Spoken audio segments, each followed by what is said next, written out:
Hello learners, आप सभी को प्यार भरा नमस्कार। ज्ञानश्री क्लासेस के यूट्यूब सेशन में आपका बहुत बहुत स्वागत है। तो आज है संडे 29 सितंबर और स्टार्ट करते हैं आज के हमारे डेली प्रैक्टिस सेशन को। और स्टार्ट करने से पहले प्लीज़ लाइक कर दीजिए इस वीडियो को और साथ ही साथ नीचे कमेंट करके ज़रूर बताइए कि ये हमारी सीरीज़ आपको कैसी लग रही है। साथ ही साथ एक और चीज़ आपको बता दूँ कि देखिए प्लेलिस्ट बना दिया गया है। जो भी अभी तक हमने ये अभ्यास सीरीज़ में जितने भी वीडियोज़ हमने डाले हैं वो सारे एक ही प्लेलिस्ट में आपको मिल जाएंगे।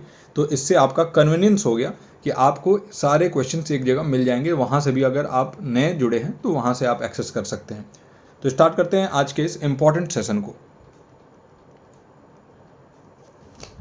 तो डेली प्रैक्टिस सेशन 29 सितंबर, लेट्स गेट स्टार्टेड।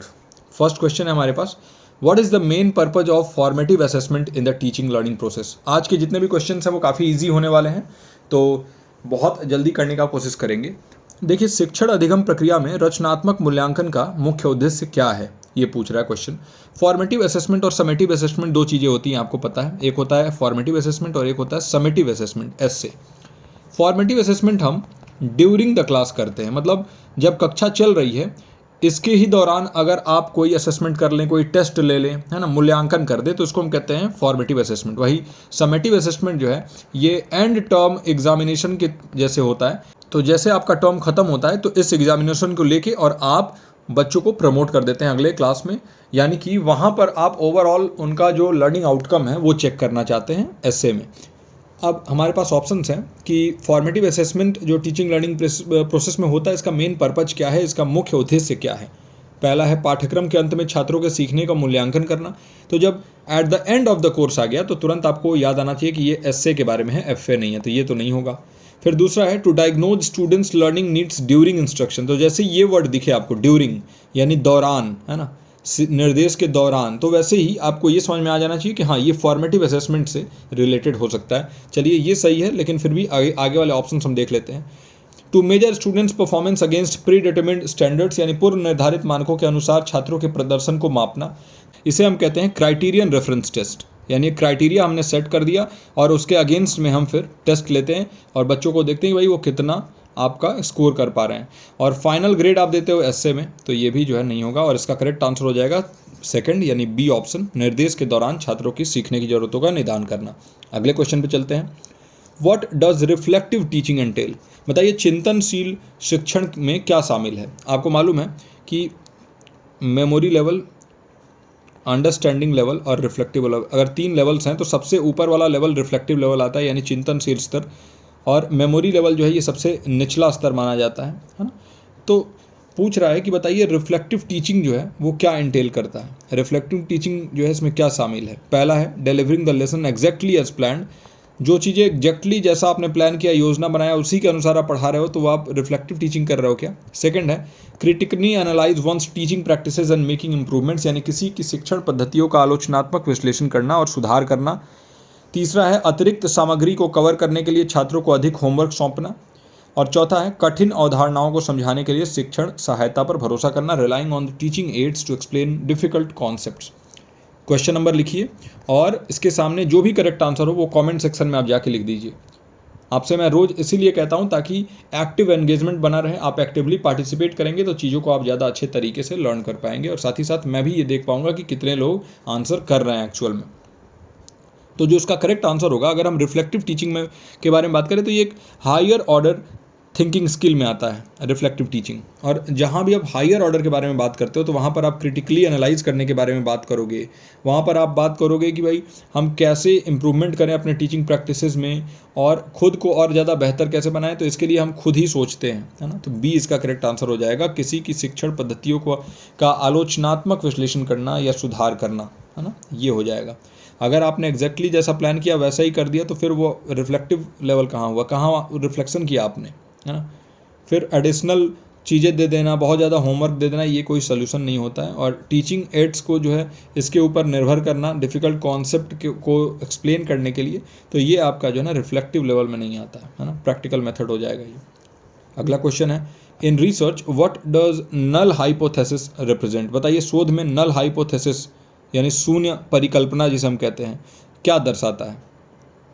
पहला है एक कथन जो बताता है कि चरों के बीच कोई प्रभाव नहीं है या कोई संबंध नहीं है। Statement that suggest that no effect और नो रिलेशनशिप बिटवीन वेरिएबल्स। दूसरा ऑप्शन है a hypothesis that always leads to a positive outcome, एक परिकल्पना जो हमेशा सकारात्मक परिणाम की ओर ले जाती है। तीसरा है the statement a researcher hopes to prove, वह कथन जिसे शोधकर्ता सिद्ध करने की आशा करता है। और चौथा ऑप्शन है a proposition that is assumed to be true, एक प्रस्ताव जिसे सत्य माना जाता है। बताइए नल हाइपोथेसिस क्या रिप्रेजेंट करता है एक रिसर्च में। देखिए नल हाइपोथेसिस एक स्टैटिस्टिकल हाइपोथेसिस होता है। अगेन आपसे कहूंगा क्वेश्चन नंबर जैसे ये है थर्ड, तो थर्ड लिख के और इसके सामने जो आपको लग रहा है करेक्ट आंसर होगा वो आप नीचे कमेंट सेक्शन में जरूर लिखिए। तो नल हाइपोथेसिस एक स्टैटिस्टिकल हाइपोथेसिस होता है ना, और ये अज्यूम करता है कि कोई भी सिग्निफिकेंट इफेक्ट या रिलेशनशिप नहीं है किसके बीच में, वेरिएबल्स के बीच में। यानी जो इंडिपेंडेंट वेरिएबल है और डिपेंडेंट वेरिएबल है ये एक दूसरे के ऊपर इनका कोई भी रिलेशनशिप नहीं है, और रिसर्चर का एम होता है कि या तो वो रिजेक्ट कर दे या फेल करे नल हाइपोथेसिस को रिजेक्ट करना, जो भी डेटा एनालिसिस उसने किया उसके बेसिस पे, है ना। या तो रिसर्चर क्या करेगा, या तो नल हाइपोथेसिस को रिजेक्ट कर देगा और कह देगा कि रिलेशनशिप है, और जैसे ही नल हाइपोथेसिस रिजेक्ट होता है यानी रिसर्चर जो है वो सक्सेसफुल हो जाएगा, रिसर्चर जो प्रूव करना चाहता था वो प्रूव कर लेगा। और या फिर वो फेल कर जाएगा रिजेक्ट करने में नल हाइपोथेसिस को, और फिर नल हाइपोथेसिस जो है वो ट्रू हो जाएगा और रिसर्चर का जो रिसर्च है वो वहीं पर रुक जाएगा। तो इसका जो करेक्ट आंसर है कि नल हाइपोथेसिस या एच नॉट के नाम से भी जानते हैं इसको, एच नॉट, ये बताता है कि देयर इज नो इफेक्ट और नो रिलेशनशिप बिटवीन वेरिएबल्स। तो फर्स्ट ऑप्शन इसका करेक्ट आंसर हो जाएगा, एक कथन जो बताता है कि चरों के बीच कोई प्रभाव नहीं है या कोई संबंध नहीं है। अगले क्वेश्चन पे चलते हैं। हमारा अगला क्वेश्चन है विच of the following is a characteristic of action research, बताना है निम्नलिखित में से कौन सी क्रियात्मक अनुसंधान की विशेषता है। पहला है यह कठोर सांख्यिकीय तरीकों के साथ एक सिद्धांत का परीक्षण करने पर केंद्रित है, it focuses on testing a theory with rigorous statistical methods. दूसरा है इसका उद्देश्य विशिष्ट सेटिंग में व्यवहारिक समस्याओं को हल करना है, it aims to solve practical problems in specific settings. तीसरा ऑप्शन है it is a type of experimental research involving control groups, ये बात हो रहा है एक्शन रिसर्च के बारे में। यह एक प्रकार का प्रायोगिक अनुसंधान है जिसमें नियंत्रण समूह शामिल होते हैं। या फिर फोर्थ ऑप्शन है it focuses on historical data and events, यानी यह ऐतिहासिक डेटा और घटनाओं पर केंद्रित है। क्वेश्चन नंबर 4 लिखिए और जो करेक्ट ऑप्शन आपको लग रहा है होगा उसको कमेंट सेक्शन में जरूर मेंशन करिए। आपको मैं 5 सेकंड देता हूं और फिर एक्सप्लेनेशन स्टार्ट करता हूं इस क्वेश्चन का। देखिए एक्शन रिसर्च जो है ना ये एक पार्टिसिपेटरी फॉर्म ऑफ रिसर्च हम इसके मानते हैं, और प्रैक्टिकल प्रॉब्लम को सॉल्व करने के लिए इसका यूज़ होता है। मैंने आपको बार बार बताया कि प्रैक्टिकल प्रॉब्लम्स जो होते हैं ना, व्यवहारिक जो समस्याएं हैं इनको सॉल्व करने, और ख़ासतौर से शिक्षा के क्षेत्र में, एजुकेशन के क्षेत्र में ये बहुत महत्वपूर्ण है। रियल वर्ल्ड सेटिंग में हम इसका इस्तेमाल करते हैं, जो हमारा वास्तविक दुनिया है इसमें जो रिसर्चर है और प्रैक्टिशनर है ना ये कोलैबोरेट करते हैं, आपस में सहयोग करते हैं एक दूसरे का, ताकि वो सल्यूशन दे सकें या इफेक्टिवनेस जो है उसको जांच सकें कि कितना ज़्यादा इफेक्टिव कोई भी चीज़ है। तो एक्शन रिसर्च ये होता है, यानी it aims to solve practical problems in specific settings, यानी इसका उद्देश्य विशेष सेटिंग में व्यवहारिक समस्याओं को हल करना है। बी इसका करेक्ट आंसर हो जाएगा। Testing a theory with rigorous statistical method ये नहीं होगा। ये type of experimental research involving control group, तो ये तो आपका एक्सपेरिमेंटल मेथड ही हो जाता है। फिर focuses on historical data and events, तो हिस्टोरिकल डेटा और इवेंट्स के ऊपर जो है ये एक्शन रिसर्च नहीं बल्कि ये प्रेजेंट के ऊपर फोकस करता है ना। और हिस्टोरिकल रिसर्च जो होता है वो हिस्टोरिकल डेटा और इवेंट्स के ऊपर फोकस करता है। तो ये था आपका 4th क्वेश्चन। अब चलते हैं अपने अगले क्वेश्चन पे। In the context of classroom communication which of the following is a major barrier to effective communication, कक्षा संचार के संदर्भ में निम्नलिखित में से कौन प्रभावी संचार में एक प्रमुख बाधा है। प्रमुख बाधा के बारे में बात कर रहा है, एक मेजर बैरियर के बारे में बात कर रहा है, किसके लिए, प्रभावी संचार के लिए, इफेक्टिव कम्युनिकेशन के लिए।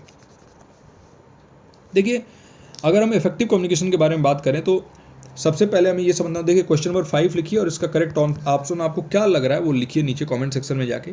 जो इमोशनल बैरियर होता है ना, अगर हम देखें तो जैसे एंग्जाइटी हो गया, ये इमोशनल बैरियर होता है। स्ट्रेस हो गया, ये आपका इमोशनल बैरियर होता है। साथ ही साथ फियर हो गया, डर, ये होता है आपका इमोशनल बैरियर। ये जो संचार की प्रक्रिया है ना, कम्युनिकेशन का जो प्रोसेस है, इसको कहीं ना कहीं हैम्पर कर सकता है, इसको इम्पैक्ट कर सकता है, इसको ख़राब कर सकता है, इसको बाधित कर सकता है। स्टूडेंट्स जो बहुत ज़्यादा एंग्सियस होते हैं उनको समझ में नहीं आता है कई सारे कॉन्सेप्ट्स, बहुत सारा मटेरियल है ना, वो क्वेश्चंस पूछने से भी काफ़ी ज़्यादा कतराते हैं और इससे उनका जो समझ है उसका विकास नहीं हो पाता है। इसलिए उनका ओवरऑल अगर हम देखें लर्निंग एक्सपीरियंस तो वो काफ़ी ज़्यादा बुरा होता है। ऐसे बच्चे जो है ना वो इमोशनली डिस्टर्ब होते हैं, एंग्जाइटी होती है उनके अंदर।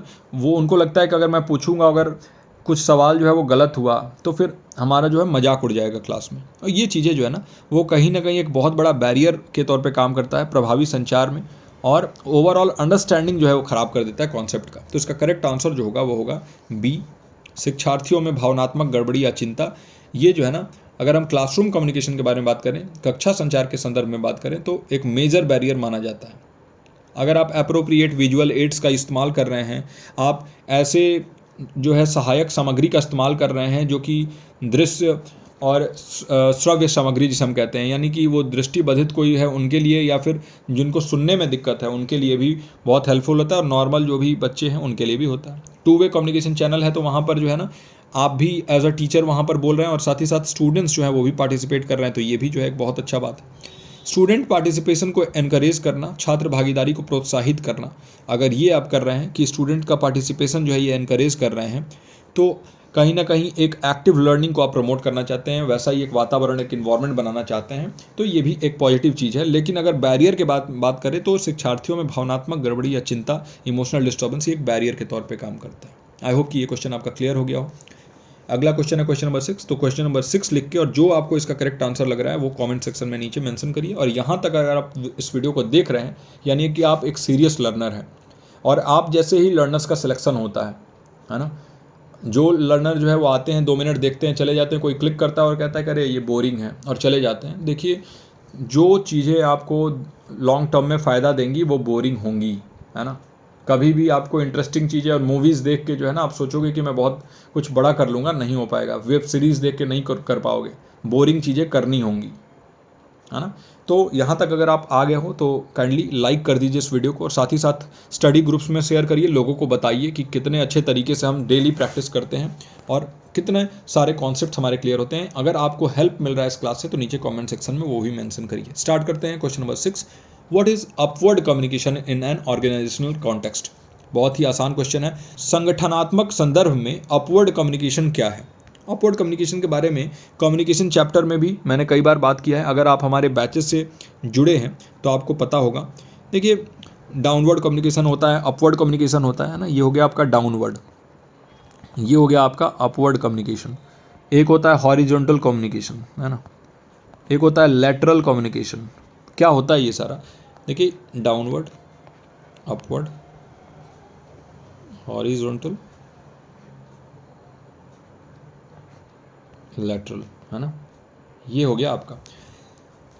तो अगर आप अपवर्ड कम्युनिकेशन के बारे में बात कर रहे हैं, यानी कि नाम से ही आपको पता चल रहा है कि नीचे से ऊपर ये जा रहा है। ये एरो देखिए, नीचे से ऊपर की तरफ वो कम्युनिकेशन, वो संचार होगा। तो नीचे कौन रहता है, सबऑर्डिनेट होते हैं, वो नीचे होते हैं, यानी जो जूनियर्स जिसे आप कहते हो। तो जूनियर हमेशा सीनियर के नीचे ही तो रहता है, और जो सुपीरियर होते हैं, हम कहते हैं कि भाई जो सीनियर हैं तो वो ऊपर रहते हैं। तो अगर कोई जूनियर अपने सीनियर से कुछ कम्युनिकेट करना चाहता है फॉर्मल सेटिंग में, तो इसको हम कहेंगे अपवर्ड कम्युनिकेशन, है ना। वही अगर कोई सीनियर अपने जूनियर से बात करना चाहता है तो ये एरो ऐसे आएगा, तो इसको हम कहेंगे डाउनवर्ड कम्युनिकेशन। अगर 2 कॉलीग्स हैं, एक ही लेवल पे काम कर रहे हैं, मान के चलिए कि 2 लोग हैं, दोनों ही जो है सेल्स मैनेजर हैं, तो सेल्स मैनेजर, अगर 2 सेल्स मैनेजर आपस में बात कर रहे हैं तो वो हॉरिजॉन्टल कम्युनिकेशन हुआ।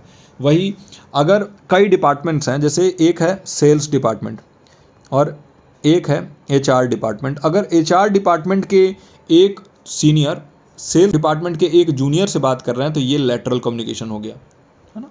तो ये जो है आपका अलग अलग टाइप का कम्युनिकेशन है। इसमें अपवर्ड कम्युनिकेशन के बारे में पूछ रहा है, एक ऑर्गेनाइजेशनल कॉन्टेक्स्ट यानी जो संगठनात्मक संदर्भ है इसमें। तो यहाँ पर जो होगा ना वो होगा आपका कि भाई जूनियर से सीनियर की तरफ जो जा रहा है, यानी कि जो सबऑर्डिनेट्स हैं, अगर कम्युनिकेशन उनसे सुपीरियर की तरफ जा रहा है तो इसको हम कहेंगे अपवर्ड कम्युनिकेशन। तो सी ऑप्शन जो है इसका करेक्ट ऑप्शन हो जाएगा। और अपवर्ड कम्युनिकेशन जो है ना, ये एक ऐसे इन्फॉर्मेशन फ्लो होता है जैसे लोअर लेवल एक ऑर्गेनाइजेशन में है, जैसे एम्प्लॉयज़ हैं, और हायर लेवल जैसे मैनेजमेंट के लेवल पे है, वहाँ पर कुछ हो रहा है यानी नीचे से ऊपर जा रहा है। इसमें फीडबैक हो सकता है, कोई एम्प्लॉय फीडबैक दे रहा है, या फिर कोई सजेशंस दे सकते हैं, या फिर कई बार जो है ना एम्प्लॉयज़ को कोई प्रॉब्लम हो सकता है, उसको कम्युनिकेट करना है अपने सीनियर से, तो ये चीज़ें भी हो सकती हैं। तो सी यानी अधीनस्थों से वरिष्ठों तक संचार, इसको हम कहेंगे क्या, upward communication. Okay, next question पे चलते हैं।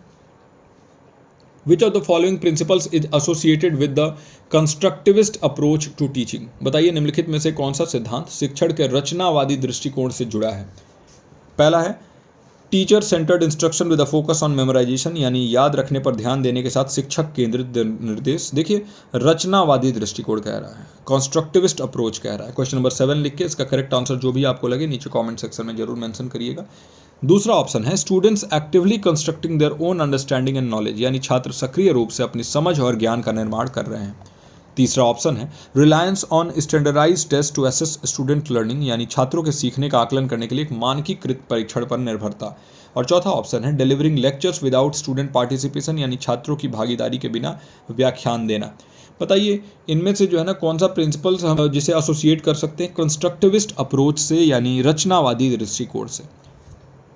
कंस्ट्रक्टिविस्ट अप्रोच में होता क्या है ये बताइए सबसे पहले तो। देखिए कंस्ट्रक्टिविज्म जो है ना एक ऐसा लर्निंग थ्योरी है जो जोर डालता है एक्टिव रोल ऑफ लर्नर्स पे, यानी सक्रिय रूप से जितने भी शिक्षार्थी हैं वो सीखेंगे, वो सक्रिय रूप से भागीदारी लेंगे क्लास में, वो क्वेश्चंस प्रोब करेंगे, क्वेश्चंस पूछेंगे टीचर से। टीचर को अगर कोई उनको डाउट है तो टीचर से क्वेश्चन पूछेंगे, अगर उनको जो है कोई चीज़ सजेस्ट करना है वो भी टीचर से करेंगे। तो यहाँ पर एक्टिवली पार्टिसिपेट कर सकते हैं लर्नर्स। अब इस एक्टिव रोल के वजह से वो अपना नॉलेज जो है ना एक्सपीरियंस के जरिए कंस्ट्रक्ट करते हैं, रिफ्लेक्शन करते हैं, इंटरेक्शन करते हैं दूसरों से। और टीचर्स क्या करते हैं यहाँ पर एक सुविधा प्रदाता के रूप में, फैसिलिटेटर के रूप में काम करते हैं। स्टूडेंट्स को ये गाइड करते हैं जो टीचर्स होते हैं उनके लर्निंग जर्नी में। तो यानी कि जो टीचर है उनका सेकेंडरी रोल हो गया है ना। तो ये होगा आपका जो है कंस्ट्रक्टिविस्ट अप्रोच के लिए अगर पूछ रहा है तो इसका करेक्ट आंसर हो जाएगा बी, छात्र सक्रिय रूप से अपनी समझ और ज्ञान का निर्माण कर रहे हैं। Students actively constructing their own understanding and knowledge. अगर टीचर सेंटर्ड इंस्ट्रक्शन के ऊपर अगर फोकस हो, मेमोराइजेशन यानी रटने के ऊपर जोर हो, तो वो फिर आपका लेक्चर मेथड में हो सकता है, या फिर जो स्टार्टिंग में व्याख्यान विधि के साथ साथ आपके मेमोराइजेशन टेक्निक्स यूज़ की जाती है ना छोटे बच्चों के लिए, उसमें हो सकता है। रिलायंस ऑन स्टैंडर्डाइज टेस्ट, तो इसमें कहाँ फिर आप जो है ना कंस्ट्रक्टिविस्ट अप्रोच अपना रहे हैं, यहाँ पर कहाँ रचनावादी चीज़ें हो रही हैं अगर आप एक स्टैंडर्ड से ही सारी चीज़ों को असेस कर रहे हैं तो। और अगर लेक्चर्स को डिलीवर किया जा रहा है बिना स्टूडेंट के पार्टिसिपेशन के, तो ये भी जो है ना कंस्ट्रक्टिविस्ट अप्रोच नहीं है, क्योंकि स्टूडेंट्स का पार्टिसिपेट करना जरूरी है कंस्ट्रक्टिविस्ट अप्रोच में। तो 7th क्वेश्चन जो है इसका जो करेक्ट आंसर होगा वो होगा आपका बी ऑप्शन। ओके, तो आई होप कि ये भी जो है आपका क्लियर हो गया हो। अब हम स्टार्ट करते हैं अगले क्वेश्चन को। 8th क्वेश्चन है what does the term digital divide refer to? बताइए डिजिटल डिवाइड सबसे किससे संबंधित है? इसको हमने बात किया था आपके जब ICT में पढ़ा रहा था उसमें। पहला है the division of internet into separate domains for different users. दूसरा ऑप्शन है आपके पास the gap between individuals who have access to modern information and communication technology and those who do not. तीसरा ऑप्शन है सीखने के लिए उपलब्ध डिजिटल प्लेटफॉर्मों की बढ़ती संख्या, the increasing number of digital platforms available for learning. और चौथा ऑप्शन है ऑनलाइन शैक्षिक और मनोरंजन सामग्री के बीच अलगाव, the separation between educational and entertainment content online. Digital divide क्या होता है? डिजिटल डिवाइड एक बहुत ही मॉडर्न टर्म है अगर हम बात करें तो, और आज के इस डिजिटल युग में बहुत इंपॉर्टेंट है। देखिए डिजिटल डिवाइड का मतलब है एक डिस्पैरिटी, है ना। डिस्पैरिटी किस चीज़ से? डिस्पैरिटी मतलब होता क्या है? भेदभाव। अगर एक इंसान ऐसा है जिसके पास वो डिजिटल टूल्स हैं जिससे वो असेस कर सकता है, और एक इंसान ऐसा है जो नहीं कर सकता है, तो यानी दोनों के बीच में भेदभाव हो गया। तो डिजिटल डिवाइड का मतलब हो गया कि ऐसे इंडिविजुअल्स या कम्युनिटीज़ या कंट्रीज़ जिनके पास modern information and communication technology का असेस नहीं है, वो नहीं कर सकते हैं एक्सेस, और जो कर सकते हैं उनके बीच में गैप हो जाता है। इसी को हम कहते हैं डिजिटल डिवाइड। यानी ये गैप क्या कर सकता है?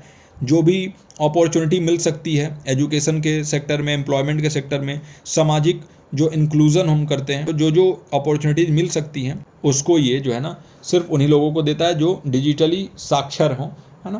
तो डिजिटल डिवाइड एक हो जाता है, यानी कि एक दोनों के बीच में गैप देखने को मिलता है। तो उसका करेक्ट आंसर होगा B, the gap between individuals who have access to modern information and communication technology and those who do not, यानी उन व्यक्तियों के बीच का अंतर जिनके पास आधुनिक सूचना और संचार प्रौद्योगिकी तक पहुंच है और जिनके पास नहीं है। इन दोनों के बीच में जो गैप होता है ना, इसी को हम कहते हैं डिजिटल डिवाइड।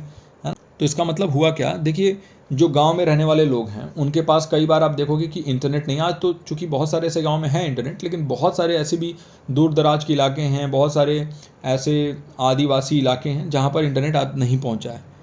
तो अगर उनको इस वजह से कि उनके पास इंटरनेट का कनेक्शन नहीं है, कम अपॉर्चुनिटीज़ मिल रहा है, उनके पास जो है कम जो है मौका मिल रहा है उनको पार्टिसिपेट करने का एजुकेशन के सेक्टर में, एम्प्लॉयमेंट उनको यानी नौकरी भी उनको नहीं मिल रहा है, शिक्षा भी मिलने में दिक्कत हो रहा है, तो ये एक डिजिटल डिवाइड है हमारे में और उनके में, है ना। और वो जो है ना कहीं एक गैप क्रिएट कर रही है, इसी को हम डिजिटल डिवाइड कहते हैं।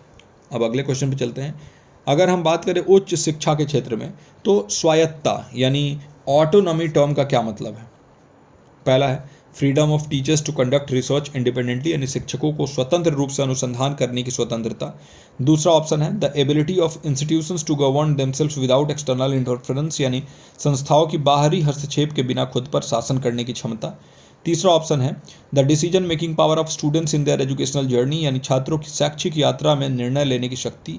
और चौथा ऑप्शन है the authority of the government to regulate education institutions, यानी शैक्षणिक संस्थानों को विनियमित करने का सरकार का अधिकार। बताइए ऑटोनॉमी का मतलब क्या होता है, स्वायत्तता का मतलब क्या होता है अगर हम उच्च शिक्षा के क्षेत्र में बात करें तो। देखिए ऑटोनॉमी अगर हम हायर एजुकेशन के क्षेत्र में बात करें तो ऐसा स्वायत्तता होता है जिसमें जो भी इंस्टीट्यूट होती हैं, जो भी आपके यहाँ पर संस्थाएं हैं, इनको आप जो है ना छूट देते हैं, इनको स्वतंत्रता देते हैं कि ये अपने जो खुद के काम हैं वो खुद कर सकें। साथ ही साथ एकेडमिक प्रोग्राम्स ये अच्छे से स्वतंत्र रूप से चला सकें। जो भी एडमिनिस्ट्रेटिव प्रोसेस है यानी कैसे एडमिशन लेना है, साथ ही साथ कैसे मैनेज करना है स्टाफ को, ये सारी चीज़ें कर सकें। फाइनेंस को मैनेज कर सकें यानी फ़ी लेके और अपना जो डेली चीज़ें होता है वहाँ पर सैलरीज वगैरह ये सारी मैनेज कर सकें। इसमें कोई इन्फ्लुएंस बाहर से किसी का नहीं होगा, है ना, जैसे गवर्नमेंट कुछ इन्फ्लुएंस नहीं करता। इसी को हम कहते हैं ऑटोनॉमी या स्वायत्तता अगर हम उच्च शिक्षा के क्षेत्र में बात करें तो इसका करेक्ट आंसर जो होगा वो होगा बी ऑप्शन, यानी संस्थाओं की बाहरी हस्तक्षेप के बिना खुद पर शासन करने की क्षमता, the ability of institutions to govern themself without external interference, है ना, इसी को हम कहते हैं आपका autonomy. Now the next question and last question for today, आज के लिए आखिरी प्रश्न है। क्वेश्चन नंबर 10 लिख के और इसका करेक्ट आंसर क्या होगा वो नीचे कमेंट सेक्शन में जरूर छोड़िएगा और साथ ही साथ बताइएगा कि आज का ये लेक्चर आपको कैसा लगा। तो बताइए पर्यावरण विज्ञान के संदर्भ में सतत विकास क्या है। हमने पढ़ा था ना सस्टेनेबल डेवलपमेंट के बारे में। सस्टेनेबल डेवलपमेंट गोल्स होते हैं और ये 2015 में इन सस्टेनेबल डेवलपमेंट गोल्स की स्थापना हुई थी, है ना। इसका लक्ष्य रखा गया था, हम कह दे तो 2030 तक का लक्ष्य है ना। मिलेनियम डेवलपमेंट गोल्स के हम इसको सुपीरियर मानते हैं, उसी को जो है आगे बढ़ाने का काम इन्होंने किया। जहाँ पे मिलेनियम डेवलपमेंट गोल में 8 गोल हुआ करते थे, वहीं सस्टेनेबल डेवलपमेंट गोल में आज 17 गोल हमें देखने को मिलते हैं। साथ ही साथ 169 टारगेट भी देखने को मिलता है। तो एनवायरमेंटल साइंस के कॉन्टेक्स्ट में बात करें तो सस्टेनेबल डेवलपमेंट क्या है? ऐसा विकास जिसके कारण आर्थिक विकास के लिए प्राकृतिक संसाधनों का ह्रास होता है, यानी development that leads to depletion of natural resources for economic growth. दूसरा है ऐसा विकास जो भविष्य की पीढ़ियों को अपनी ज़रूरतों को पूरा करने की क्षमता में समझौते किए बिना वर्तमान की ज़रूरतों को पूरा करता है। Development that meets the needs of present without compromising the ability of future generations to meet their own needs. तीसरा ऑप्शन है ऐसा विकास जो पूरी तरह से तकनीकी प्रगति पर केंद्रित हो, यानी development that focuses solely on technological advancements. या फिर चौथा ऑप्शन है development that emphasises the destruction of natural ecosystem, यानी विकास जो प्राकृतिक पारिस्थितिकी तंत्र के विनाश पर जोर देता है। बताइए क्वेश्चन नंबर 10 का सही ऑप्शन क्या होगा, नीचे कमेंट सेक्शन में जरूर मेंशन करिए। देखिए अगर हम सस्टेनेबल डेवलपमेंट के बारे में बात करें तो सस्टेनेबल डेवलपमेंट हम कहते हैं एक बैलेंस क्रिएट करना, है ना, बैलेंस बनाना। किस चीज़ के बीच में बैलेंस? देखिए इकोनॉमिक ग्रोथ भी हो और साथ ही साथ सोशल वेलबींग भी हो। सामाजिक रूप से भी आप बेहतर बने, आर्थिक रूप से भी आप जो है बेहतर बने और पर्यावरण को भी आप प्रोटेक्ट करें, इन्वायरमेंट को भी प्रोटेक्ट करें। आज का जो नीड है ना, आज की जो पॉपुलेशन है, जैसे इंडिया में 1.4 बिलियन पॉपुलेशन है, तो ये 1.4 बिलियन पॉपुलेशन के नीड्स भी पूरा हों और साथ ही साथ जो रिसोर्सेज और जो अपॉर्चुनिटीज़ हम फ्यूचर जनरेशन्स के लिए बचा सकते हैं वो भी हम करें। यानी कि इसका जो करेक्ट आंसर होगा वो होगा बी ऑप्शन, ऐसा विकास जो भविष्य की पीढ़ियों को अपनी ज़रूरतों को पूरा करने की क्षमता से समझौते किए बिना वर्तमान की ज़रूरतों को पूरा करता है। Development that meets the needs of the present without compromising the ability of future generation to meet their own needs.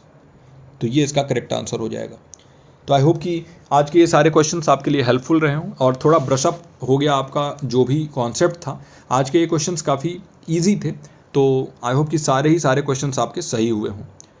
जो भी इसके सही ऑप्शंस हैं वो यहाँ पर मेंशन मैंने कर दिया है, और PDF आपको मिल जाएगा हमारे टेलीग्राम ग्रुप पे। टेलीग्राम ग्रुप का जो डिटेल है वो नीचे डिस्क्रिप्शन में मैं देता हूँ, और साथ ही साथ मैं नाम बता दूँ तो GYANSTHALI ज्ञानस्थली क्लासेज आप सर्च करेंगे तो टेलीग्राम पे वहाँ भी आपको मिल जाएगा हमारा ये ग्रुप। और ये ग्रुप जो है ना बहुत अच्छे तरीके से आपको हेल्प करता है आपके ड्रीम को अचीव करने के लिए, तो वहाँ भी आप ज्वाइन कर सकते हैं, और साथ ही साथ PDF लेने के लिए भी वहाँ ज्वाइन कर सकते हैं। तो चलिए इस वीडियो में यहीं तक। आई होप कि ये वीडियो आपके लिए हेल्पफुल रहा हो। अगर हेल्पफुल रहा हो तो लाइक ज़रूर करिएगा, और नीचे कमेंट जरूर करके जाइएगा कि आपका ये सेशन आपको कैसा लगा। इस वीडियो में यहीं तक। मैं मिलता हूँ आपसे अगले वीडियो में। टिल देन आप अपना और अपनों का ख्याल रखिए। नमस्कार।